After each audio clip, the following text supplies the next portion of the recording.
So for this video, guys, we're going to go over when a network locked phone becomes a carrier locked phone.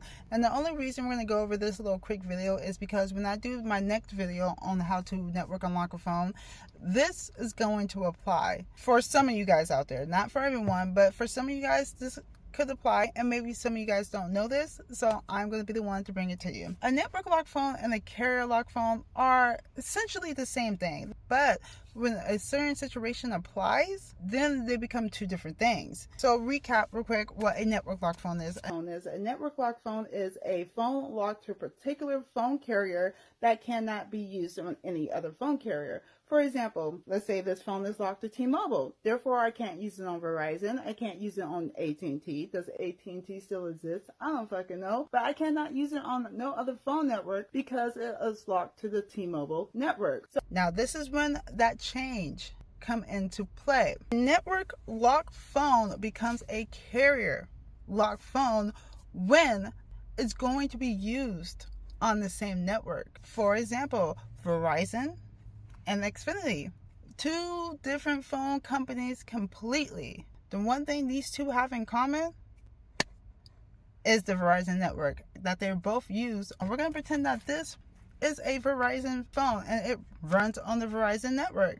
And I changed my phone company. I went from Verizon to Xfinity. Even though my phone is locked to the Verizon network, I can still use it on Xfinity because Xfinity runs on the same network as Verizon. That's when that change come in play. Now this phone is now considered a network locked phone because it's not locked to the network because it still runs on that same network. It is now considered a carrier locked phone.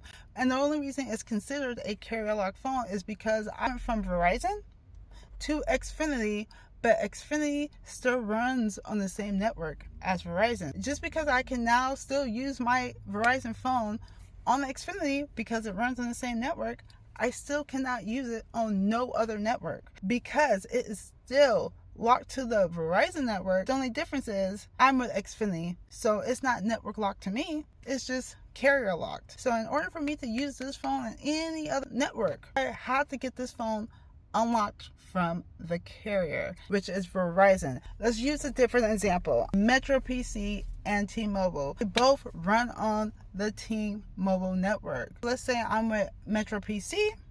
I'm sick of MetroPCS. I'm going to switch to T-Mobile. Even though I switched to T-Mobile, I don't need to worry about getting my phone network unlocked because it's still running on the same network. Even though I can still use my phone on T-Mobile because it runs on the same network as MetroPCS, I cannot take this phone and stick a Verizon SIM card in it and use it on Verizon because that now makes it back into a network locked phone. Because if I go from MetroPCS to T-Mobile, we good. I'm just locked to the carrier now. But if I want to go from T-Mobile to Verizon, that's when that carrier locked phone transformed back into a network locked phone because I'm taking it off the network and using it on a completely different network. So it converts back into being a network locked phone. Does that make sense? It's a little confusing, but hopefully you guys understand. So stay tuned. I got more videos coming up on how to get your phone network unlocked, where I'm going to go over each phone company and the requirements that you need to do to get your phone unlocked from whatever phone company it's locked to. Stay tuned. Bye, guys.